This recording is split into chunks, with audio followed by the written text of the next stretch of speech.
Officer Riley was never alone. Not really. He had Max. Max wasn't just any dog, he was a big, fluffy, incredibly smart German shepherd with a heart as golden as his fur. And he was Riley's partner, both on and off duty. They were the best of friends. Max wasn't like those grumpy police dogs you sometimes see in movies. Sure, he could be serious when he needed to be, especially when he was working. He could sniff out trouble faster than you could say, fetch. But most of the time, Max was a big goofball. He loved belly rubs, chasing squirrels, even though Riley always told him not to, and playing tug-of-war with his favorite rope toy. Riley had raised Max since he was a tiny puppy. He remembered bringing him home in a cardboard box, Max barely bigger than a loaf of bread. Riley had trained him, played with him, and even slept next to him when Max was scared of thunderstorms. They had been through everything together, from police academy to countless patrols. Their bond was special. Riley knew what Max was thinking with just a glance. Max could sense when Riley was feeling down and would nudge him with his wet nose, offering silent comfort. They were more than just partners, they were family. They lived together in a small, cozy house in the suburbs, a little haven of peace and quiet after long days of keeping the city safe. Little did they know, that peace and quiet was about to be shattered. The name of their neighborhood was Pleasant Acres, and for the most part, it lived up to its name. Rows of neatly manicured lawns stretched between identical houses, each with a two-car garage and a carefully chosen shade of beige siding. Flowers bloomed in perfect symmetry, and the only sounds were the gentle hum of lawnmowers and the distant laughter of children playing. It was the kind of place where everything was just so perfect. And that perfection was meticulously maintained by the Pleasant Acres Homeowners Association, or HOA. The HOA had rules for everything, from the acceptable height of the grass to the color of the Christmas lights. They even had rules about the types of plants you could have in your garden. The HOA was run by a board of directors, volunteers from the neighborhood who took their jobs very, very seriously. They held monthly meetings to discuss violations, approve landscaping plans, and generally ensure that Pleasant Acres remained, well, pleasant. Most residents tolerated the HOA, understanding that the rules were in place to protect property values and maintain the community's aesthetic appeal. But some residents, like Riley, found the rules a little excessive. He just wanted to live in peace with his best friend. The HOA sent out monthly newsletters filled with reminders about upcoming events, like the annual neighborhood potluck, and warnings about recent violations, like leaving trash cans out too long. They also had a website with all the HOA rules and regulations, a document so long and complicated it could put you to sleep faster than counting sheep. It was this website, and specifically the pet policy section, that was about to become the center of Riley and Max's world, and the source of a whole lot of trouble. And speaking of that HOA, let's talk about its president, Mrs. Karen Livingston. Now, Karen wasn't a bad person, not really. She just had a particular way of seeing the world. In her eyes, the HOA rules weren't just suggestions, they were the 10 Commandments of Pleasant Acres. And she was their enforcer. Karen took her role as HOA president very seriously. Some might even say a little too seriously. She patrolled the neighborhood in her golf cart, meticulously noting any infractions, from overgrown hedges to mismatched doormats. She had a keen eye for detail and an even keener sense of justice, at least, her version of justice. She loved sending out violation notices. Some people said she even enjoyed it. It gave her a sense of purpose, a feeling of control. She genuinely believed she was making Pleasant Acres a better place, one perfectly manicured lawn at a time. Karen had a reputation in the neighborhood. Some people admired her dedication, others found her to be a bit of a busybody. The kids on the block knew to avoid her golf cart at all costs, lest they be reprimanded for riding their bikes on the sidewalk or playing too loudly after 8 p.m. She always wore the same outfit, a crisp, white pantsuit, sensible shoes, and a determined expression. Her hair was perfectly coiffed, and her nails were always impeccably manicured. She was the embodiment of Pleasant Acres perfection, and she expected everyone else to live up to her standards. And when she spotted a certain large, furry resident who she thought was in violation of Rule 47b, subsection 12, paragraph 3 of the HOA pet policy, she knew she had to act. It was a sunny Tuesday afternoon, perfect weather for an HOA patrol. Karen was cruising through Pleasant Acres in her golf cart, clipboard in hand, when she saw him. Max. He was standing on Riley's front lawn, panting happily, while Riley watered the flowers. Karen stopped her golf cart abruptly, her eyes narrowing behind her oversized sunglasses. Max was large. Very large. And definitely a German Shepherd. Karen knew the HOA rules inside and out, and she was pretty sure that German Shepherds were on the list of restricted breeds. And even if they weren't specifically banned, she was almost certain there was a weight limit for pets, and Max definitely exceeded it. She squinted, examining Max more closely. He looked intimidating. Those sharp teeth, that muscular build. He was a menace to Pleasant Acres. Or, at least, that's what Karen told herself. She reached for her clipboard, her pen poised to write a violation notice. This was a clear-cut case. Rule 47b, subsection 12, paragraph 3, as she recalled, stated that no dog exceeding 40 pounds or belonging to a restricted breed may be kept on any property within Pleasant Acres. Max was easily twice that weight. Karen felt a surge of righteous indignation. How dare Riley flaunt the rules like this? Didn't he know that the HOA was in place for a reason? Didn't he care about maintaining the property values of Pleasant Acres? She gripped the steering wheel of her golf cart, her knuckles turning white. This was unacceptable. She would not stand for it. She had a duty to protect the residents of Pleasant Acres from this oversized, potentially dangerous dog. It was time to take action. Karen steered her golf cart onto Riley's lawn, stopping just a few feet away from him. She cleared her throat, adjusting her sunglasses. "Officer Riley," she said, her voice tight with disapproval. "We need to talk about your dog." Riley sighed inwardly. He had a feeling this was coming. He straightened up, turning off the water hose. "Is there a problem, Mrs. Livingston?" he asked, trying to keep his tone polite. "A problem?" Karen exclaimed, her voice rising slightly. "Yes, Officer Riley, there is a problem. Your dog is in direct violation of HOA Rule 47b, subsection 12, paragraph 3. He exceeds the weight limit and is, I believe, a restricted breed." Riley calmly wiped his hands on his jeans. "Max is a German Shepherd, yes. But he's also a trained K-9 officer. He's with the police department." Karen scoffed.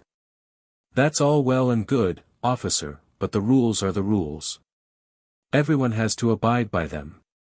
I'm afraid you're going to have to get rid of him." She tapped her clipboard with her pen.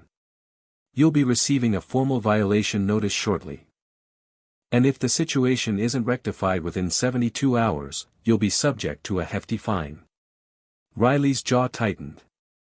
He knew Karen was difficult, but this was ridiculous. "Mrs. Livingston, with all due respect, Max is a service animal. He's exempt from those rules." "Exempt?" Karen repeated, her eyes widening. "There's no exemption for police dogs in the HOA bylaws. I've read them cover to cover."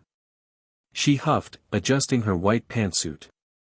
"I'm sorry, officer, but I'm afraid you're mistaken. The rules apply to everyone, even law enforcement." She put the golf cart in drive. "I expect to see that dog gone within 3 days, or you'll be hearing from our legal department." With that, she sped off, leaving Riley standing on his lawn, shaking his head in disbelief. Karen wasn't buying it for a second. A police dog? Living in Pleasant Acres? It sounded like a flimsy excuse to get around the rules. She was convinced Riley was trying to pull a fast one on her. She wouldn't let him. The next day, Karen was on a mission. Armed with her smartphone, she staked out Riley's house. Every time Max stepped outside, Karen was there, snapping pictures and recording videos. She zoomed in on his size, his breed, even his teeth. She narrated her videos with dramatic commentary, emphasizing how dangerous and intimidating Max looked. As you can see, she whispered into her phone, "This dog is clearly over the weight limit. And look at those teeth. He could attack at any moment." She posted the photos and videos on the Pleasant Acres neighborhood social media group, adding captions like, "Is this the kind of dog we want in our neighborhood?" and "Protect our children. Enforce the HOA rules." Some neighbors commented with supportive messages, agreeing that the rules were important and that Max looked scary. Others defended Riley, pointing out that he was a police officer and Max was probably a service dog. The comments section quickly devolved into a heated debate, with accusations and insults flying back and forth. Karen reveled in the attention. She felt like she was finally getting her point across. She was a champion for the people, a defender of the HOA rules.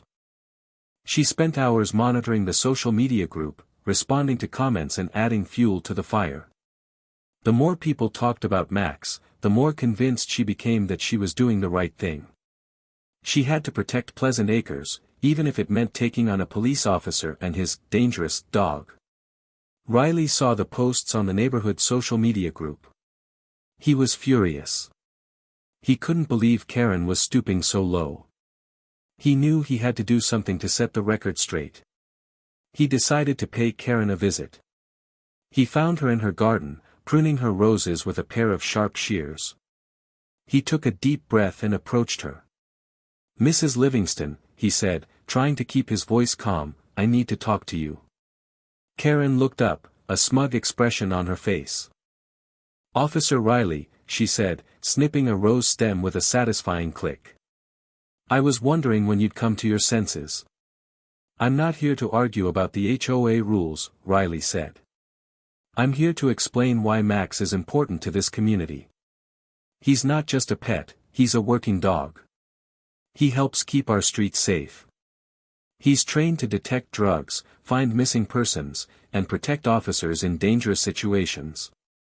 He continued, "And legally, Mrs. Livingston, he's protected under the Americans with Disabilities Act. Service animals are allowed to live with their handlers, regardless of HOA rules. He's not just a dog, he's essential to my work, and he's legally entitled to be here." Riley pulled out a folder containing Max's certification and training records. He showed them to Karen, pointing out the rigorous training Max had undergone and the skills he possessed. He hoped that seeing the facts would change her mind. Karen glanced at the documents, her expression unreadable. "That may be so, officer," she said finally, handing the folder back to him, "but those laws don't supersede the HOA rules. We have a right to maintain the standards of our community. And frankly, that dog is intimidating to many residents. I'm sorry, but my decision stands." She went back to pruning her roses, dismissing Riley with a wave of her hand. Riley sighed.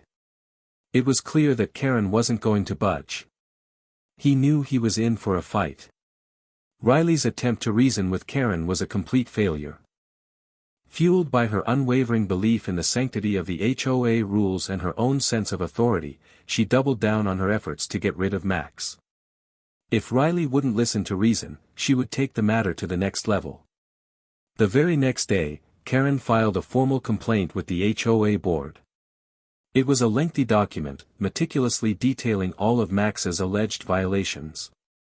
She included the photos and videos she had taken, highlighting Max's size and breed. She even included printouts of the heated discussions on the neighborhood social media group, emphasizing the concerns of other residents. In her complaint, Karen demanded that the HOA board issue a formal notice to Riley, ordering him to remove Max from Pleasant Acres immediately. She argued that Max's presence was a threat to the safety and well-being of the community and that the HOA had a duty to protect its residents. She cited numerous sections of the HOA bylaws, twisting the language to support her claims. She presented her complaint to the other board members with a self-assured air. She expected them to side with her, to see things her way. After all, she was the president of the HOA. Surely, they wouldn't dare to go against her. This is a serious matter, she told the board members, her voice grave. We cannot allow one resident to disregard the rules simply because he thinks he's above them. We need to send a message that the HOA rules apply to everyone, regardless of their position or profession. She paused, looking around the room, her eyes narrowed. We need to protect Pleasant Acres. The meeting was set, the issue put on the official agenda, the matter of the dog, Max, and whether he belonged in Pleasant Acres. The HOA board meeting was held in the Pleasant Acres Community Center, a small, sterile room with uncomfortable folding chairs and fluorescent lighting. All the board members were present, along with a handful of interested residents. The tension in the room was thick enough to cut with a knife. Karen sat at the head of the table, her white pantsuit crisp and starched, her expression determined. Riley sat on the opposite side, trying to remain calm despite the anxious glances Max kept giving him. Max, sensing the tension, sat quietly at Riley's feet, his big brown eyes watching everything. Karen began the meeting by summarizing her complaint, rehashing her arguments about the HOA rules and Max's alleged violations. She presented her photos and videos, painting Max as a dangerous and disruptive presence in the community. When she was finished, Riley was given a chance to speak. He stood up, adjusted his police uniform, and addressed the board members. Thank you for allowing me to speak, he said, his voice calm and respectful. I understand your concerns, but I want to assure you that Max is not a threat to anyone in this community. He is a highly trained K-9 officer, and he is an asset to our police department and to this neighborhood. Riley presented his police credentials and Max's certification, explaining Max's role in law enforcement. He highlighted Max's training in drug detection, search and rescue, and suspect apprehension. He shared stories of how Max had helped find lost children and apprehended dangerous criminals. He even mentioned how Max had participated in community outreach programs, visiting schools and educating children about safety. Max is not just a dog, Riley said, his voice filled with emotion. He's my partner, my friend, and a valuable member of this community. He helps keep us all safe. Before Riley could finish, Karen interrupted him, her voice sharp and dismissive. With all due respect, Officer Riley, she said, I think we're getting off track here. This isn't about Max's job, it's about the HOA rules. And those rules are very clear. She stood up, grabbing her tablet and connecting it to the community center's projector. The screen flickered to life, displaying the photos and videos she had taken of Max.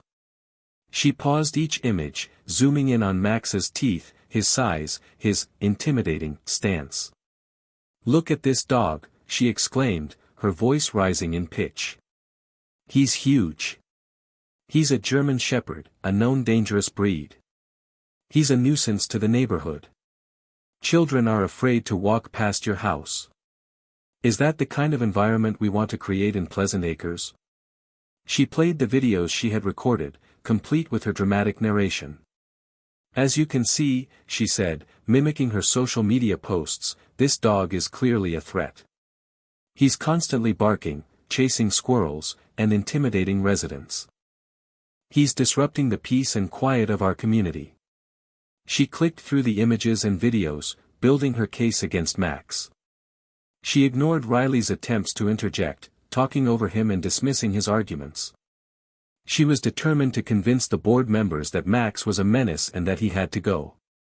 We have a duty to protect the residents of Pleasant Acres, she concluded, her voice trembling with emotion. We cannot allow this dangerous dog to remain in our community. I urge you to vote in favor of my complaint and order Officer Riley to remove Max immediately. She sat down, breathing heavily, confident that she had won the argument. Just when it seemed like Karen's arguments had swayed the board members, a voice spoke up from the back of the room. It was Mrs. Gable, a sweet, elderly woman who lived a few houses down from Riley.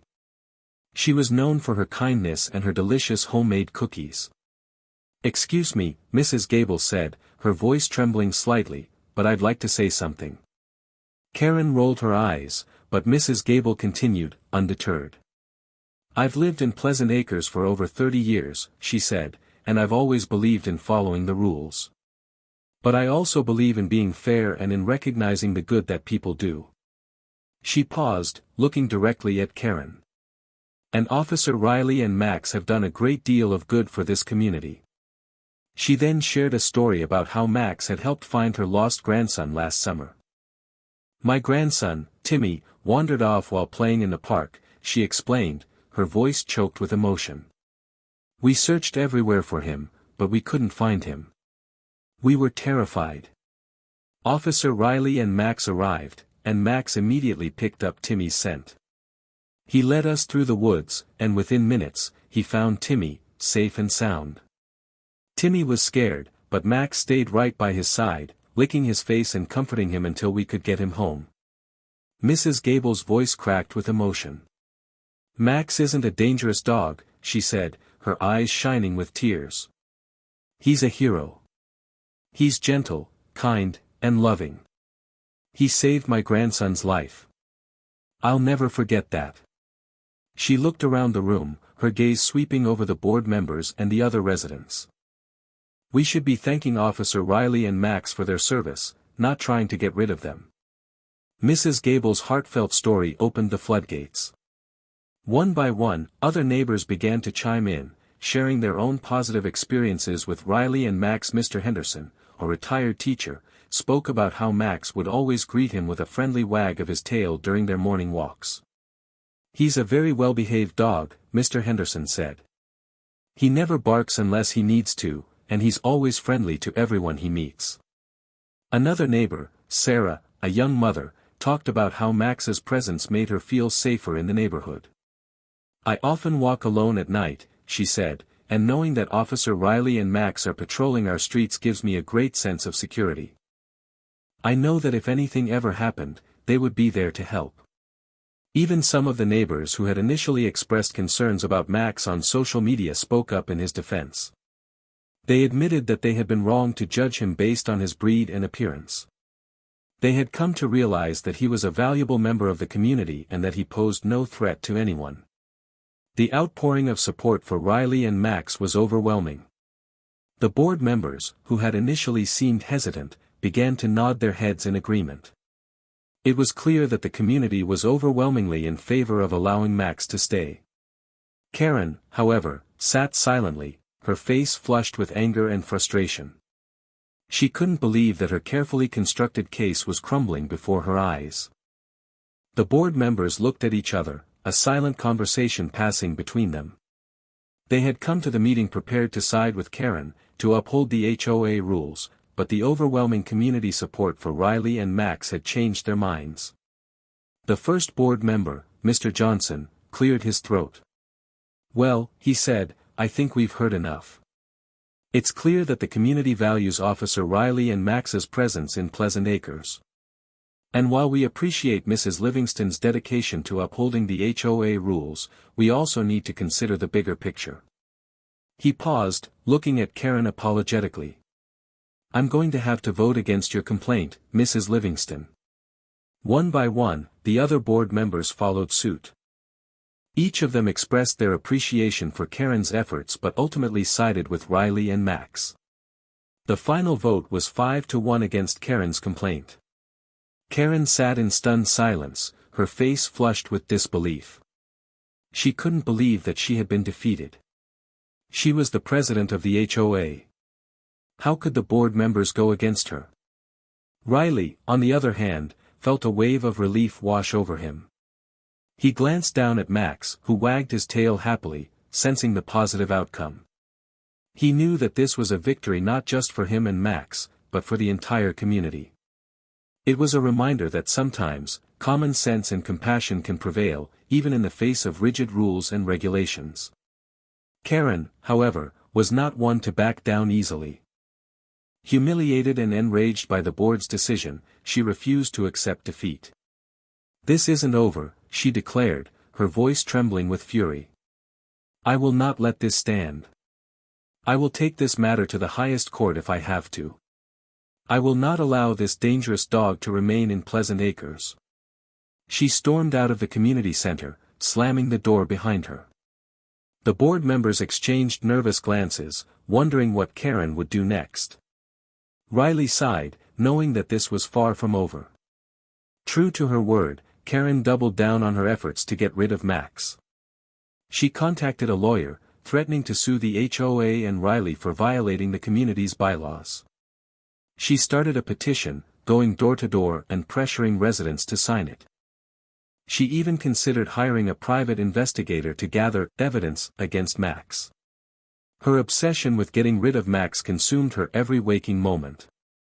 She spent hours researching HOA laws and service animal regulations, searching for any loophole she could exploit. She became increasingly isolated, alienating herself from her friends and neighbors.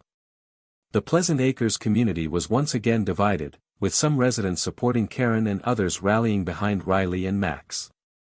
The neighborhood social media group became a battleground, with accusations and insults flying back and forth. The peaceful atmosphere of Pleasant Acres had been shattered, replaced by tension and animosity. Riley knew that he had to do something to de-escalate the situation before it spiraled out of control. Riley knew that Karen's threats of legal action were serious. He couldn't afford to take any chances. He decided to consult with the police department's legal team, explaining the situation and seeking their advice. The legal team listened carefully to Riley's story, reviewing all the documents and evidence he had gathered. They assured him that he was on solid legal ground. Service animals were protected under federal law, and the HOA's rules could not supersede those protections. "We'll defend Max's right to be there," the lead attorney told Riley. "We'll counter any legal challenges that Karen throws our way. Don't worry, officer. We've got your back." The legal team explained that they would file a motion to dismiss any lawsuit Karen might file, arguing that it was frivolous and without merit. They would also seek to recover the police department's legal fees from Karen, sending a message that her actions were unreasonable and unjustified. Riley felt a sense of relief knowing that he had the support of the police department's legal team. He knew that he couldn't fight this battle alone. With their help, he was confident that he could protect Max's right to live in Pleasant Acres. He just hoped that Karen would eventually come to her senses and realize that she was fighting a losing battle. He also hoped that the community could heal from this divisive conflict and return to its peaceful ways. The legal battle lines were drawn, and the fate of Max in Pleasant Acres hung in the balance. Undeterred by the police department's legal backing, Karen launched a full-blown smear campaign against Max and Riley. The Pleasant Acres neighborhood social media group became her primary weapon. She posted inflammatory messages, spreading rumors and misinformation about Max's alleged dangerous behavior and Riley's supposed disregard for the community's safety. She accused Riley of being irresponsible, claiming that he allowed Max to run loose and harass other residents. She fabricated stories about Max biting children and attacking other pets.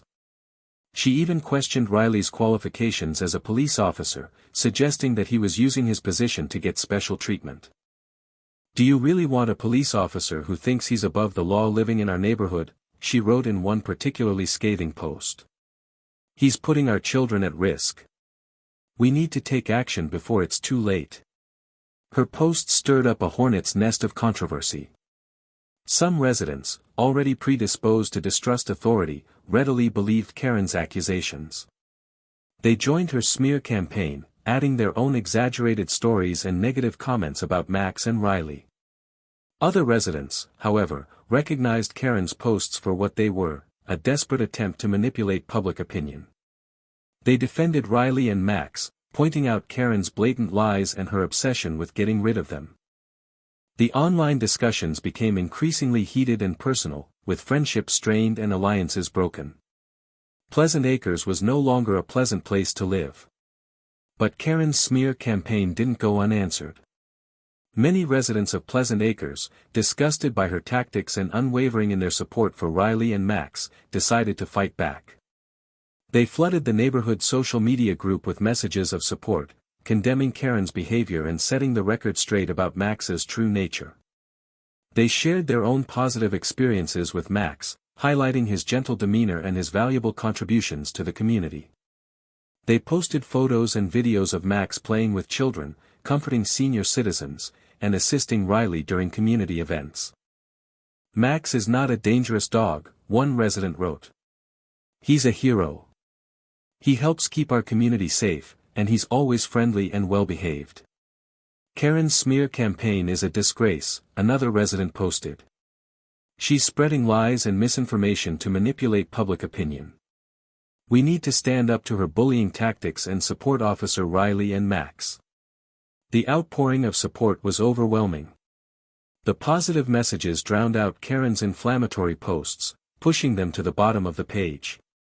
Many residents even unfriended Karen and blocked her from the social media group, effectively silencing her.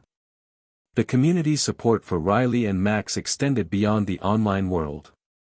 Residents organized a "We Stand with Riley and Max" rally in the Pleasant Acres Park, attracting hundreds of supporters. They carried signs, chanted slogans, and showed their solidarity with Riley and Max. The rally was a powerful demonstration of the community's unwavering support and a clear message to Karen that her smear campaign had failed. The "We Stand with Riley and Max" rally caught the attention of a local news station. Intrigued by the story of a K-9 officer being threatened by an HOA, they sent a reporter to Pleasant Acres to investigate. The reporter interviewed Riley, Max, Karen, and several other residents, painting a picture of the ongoing conflict. They highlighted the absurdity of the situation, emphasizing the fact that Karen was trying to get rid of a trained police dog who had served the community with distinction. The news story showcased the overwhelming community support for Riley and Max, featuring footage from the rally and interviews with residents who praised Max's gentle nature and his contributions to the neighborhood's safety. They also interviewed Mrs. Gable, who tearfully recounted the story of how Max had found her lost grandson. The reporter even spoke with a legal expert, who explained that service animals were protected under federal law and that Karen's legal challenge was unlikely to succeed. The news story portrayed Karen as an unreasonable and out-of-touch HOA president who was obsessed with enforcing petty rules at the expense of common sense and compassion. The news story went viral, attracting attention from across the country. People were outraged by Karen's behavior and inspired by the community's unwavering support for Riley and Max. The story became a symbol of the struggle between individual rights and the power of HOAs. The viral news story had a devastating impact on Karen. She became the target of widespread public backlash and ridicule. People from all over the country flooded her social media accounts with angry messages and insults. They created memes mocking her obsession with HOA rules and her attempts to get rid of Max. She became a pariah in Pleasant Acres. Neighbors who had once been friendly to her now avoided her. They whispered behind her back, pointing and laughing. She could no longer go to the grocery store or the community center without being recognized and scorned. The HOA board members, embarrassed by the negative publicity, asked her to resign as president. She refused, clinging to her position of authority even as her power eroded. She became increasingly isolated and desperate, convinced that everyone was against her. Her obsession with getting rid of Max consumed her. She spent hours online, reading negative comments about herself and searching for any way to salvage her reputation. She neglected her garden, her house, and her personal hygiene. She stopped sleeping and eating properly.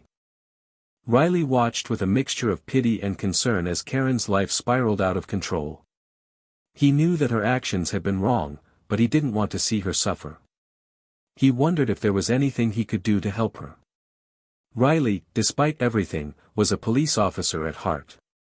He believed in helping people, even those who had wronged him. He knew that Karen was hurting, and he felt a responsibility to reach out to her. Using his community policing skills, Riley decided to pay Karen another visit. He found her in her house, surrounded by stacks of legal documents and newspaper clippings about the case. She looked tired and disheveled. "Mrs. Livingston," Riley said gently, knocking on the open door. "Can I talk to you for a minute?" Karen looked up, her eyes filled with suspicion. "What do you want, Officer Riley?" she asked, her voice cold. I know you're going through a tough time, Riley said. And I want to offer my help. I understand that you may not agree with me, but I think there's a lot you don't understand about K-9 units and their role in law enforcement. He continued, I'd like to offer to educate you about what Max and I do. I can show you his training, explain how he helps the community, and answer any questions you have.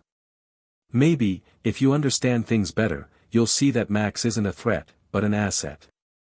Riley wasn't sure how Karen would react, but he felt it was important to try. He hoped that he could break through her anger and resentment and help her see Max in a new light. He truly believed that education and understanding were the keys to resolving this conflict. Karen initially refused Riley's offer, her pride and resentment still burning strong. I don't need your education, Officer Riley, she said, her voice sharp. I know everything I need to know about that dog. He's a threat to this community, and I will not rest until he's gone.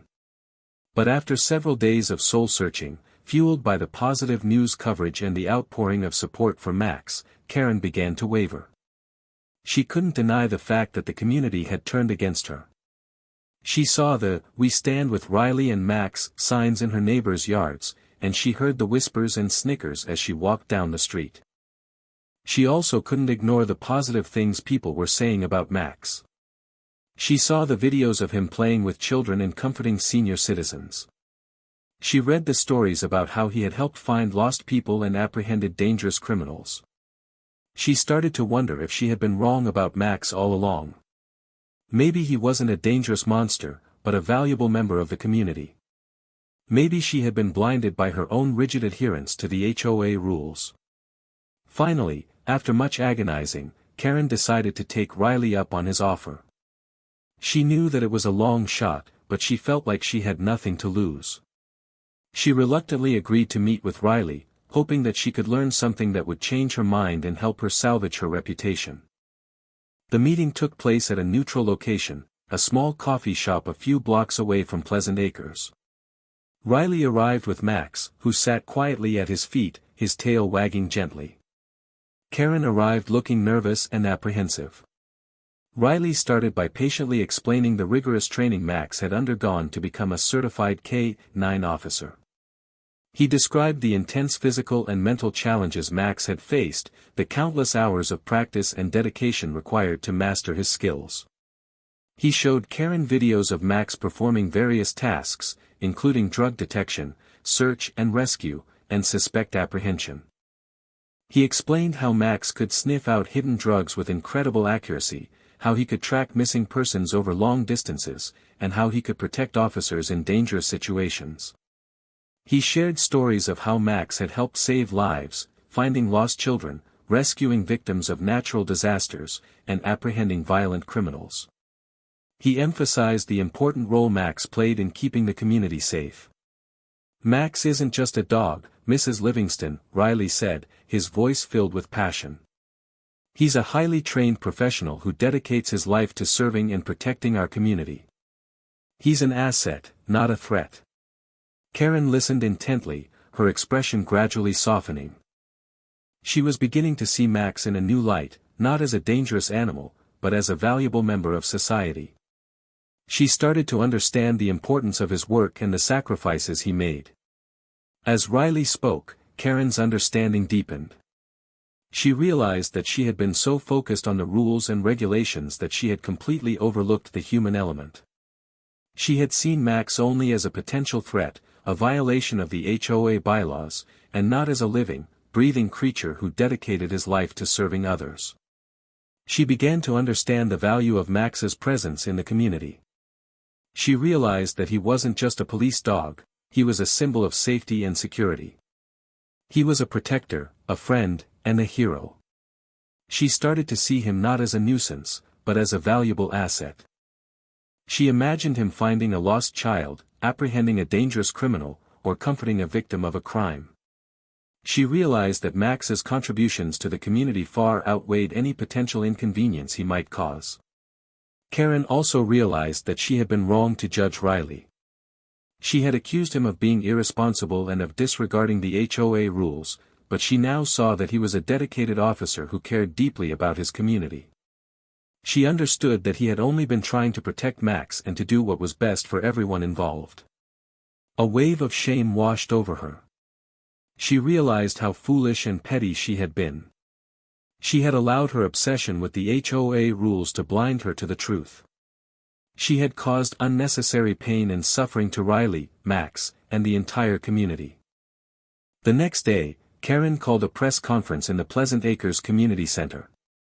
She invited all the local news outlets, as well as Riley and Max. She wanted to make a public apology and set the record straight. Standing before the cameras, Karen spoke with sincerity and humility. "I want to apologize to Officer Riley and to the entire community for my behavior," she said, her voice trembling slightly. "I was wrong to judge Max based on his breed and appearance. I was wrong to try to get rid of him.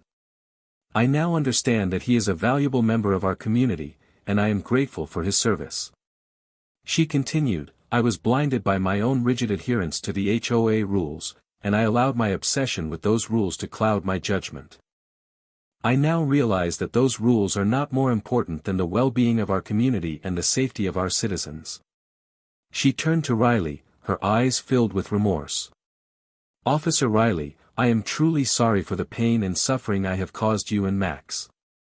I hope that you can find it in your heart to forgive me." She then announced that she was dropping her legal challenge and that she would be resigning as president of the HOA.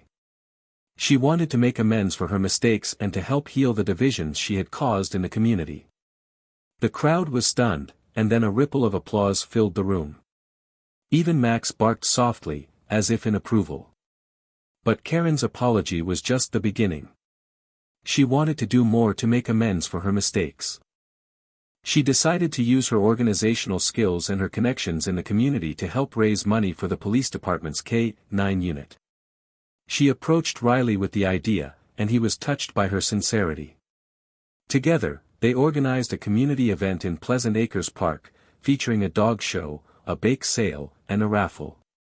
Karen worked tirelessly, recruiting volunteers, soliciting donations, and promoting the event. The event was a huge success. Residents of Pleasant Acres and surrounding communities came out in droves to support the K-9 unit. They cheered on the dogs in the dog show, devoured the delicious baked goods, and eagerly purchased raffle tickets. Karen even volunteered to be a judge in the dog show, demonstrating her newfound appreciation for all breeds of dogs. She surprised everyone with her knowledge and enthusiasm, proving that she had truly turned over a new leaf. The event raised a significant amount of money for the K-9 unit, providing them with much-needed resources to continue their important work. It was a testament to Karen's transformation and to the power of forgiveness and reconciliation. And so, life in Pleasant Acres returned to normal, but with a newfound sense of community and understanding.